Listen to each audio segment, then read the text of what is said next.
कति कुरा त अध्यक्षज्यूले पस्न सक्नुभयो, तैपनि कति कुराहरू चाहिँ स्पष्ट दिनु, कति कुराहरू चाहिँ ऋणकै लगानीमाको विषयमा चाहिँ अब यहाँले कति प्रश्न सोध्नुभयो कि अब ऋण लगानी गर्दाखेरि चाहिँ जो जग्गा थियो नि त्यो जग्गा चाहिँ के छ भने त्यो जग्गा अविनको नाममा राखेर नै ऋण लगानी गरेको छ कि त्यो एउटा सम्पत्ति हो।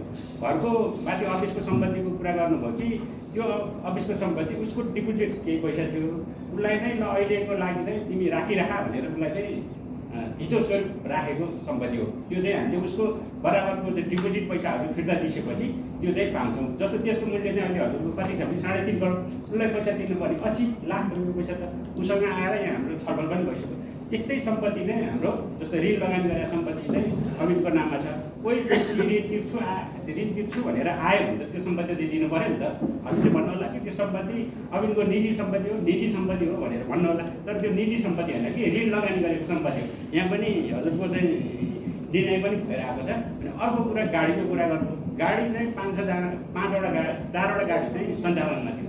4वटा गाडीबाट चाहिँ 2,000 दरले पैसा चाहिँ आइरहेको थियो। पछि अब सस्ता समस्या पऱ्यो, अब सञ्चालकलाई चाहिँ मुद्दा लगाइयो, मुद्दा लगाएपछि जेल पऱ्यो। जेल परिसकेपछि डिपोजिटकर्ताहरूले नै त्यो के अरे चाहिँ यो संस्थाको गाडी हो भनेर तानेर चलाएर या त्यहाँ चाहिँ राखेपछि त्यो गाडी त चढिसकेपछि मात्र चाहिँ आम्दानी हुनु, त्यहाँ राख्दै कुहिएर भयो कि जुन कुहिएको गाडी पनि जे जति बाँकी छ त्यहाँ तपाईँहरूकै के अरे टिमबाट एउटा टिम बनाएर हाम्रो टिमबाट नै टिम बनाएर त्यसलाई चाहिँ के अरे चाहिँ कबाडीमा चाहिँ उ आएर चाहिँ अब बेचबिखन गर्नु भने पनि त्यहाँ केही 9-10 लाख रुपियाँ अब केही पैसा आयो भने हामीले लिने होइन कि तपाईँहरू हामी प्लस कहाँ राख्न सकिन्छ त्यो चाहिँ त्यसरी राख्ने भन्ने खालको चाहिँ हाम्रो छ होइन। अरू सम्पत्तिको कुरा गर्नुहुन्छ भने जस्तै कति सम्पत्तिहरू चाहिँ जस्तो अविनको नाममा हुँदाहुँदै पनि के चाहिँ ऋण नतिर्नु अब त्यो छोडिदिने भन्ने खालको छ। अब त्यस्ता सम्पत्तिहरूलाई कि बेचबिखन गर्नु पऱ्यो कि चाहिँ ऋणीलाई नै फिर्ता गर्नु पऱ्यो। जस्तो चाहिँ अब यहाँ चाहिँ मान्यहरूले पनि चाहिँ ऋण लिनुभएको छ क्या।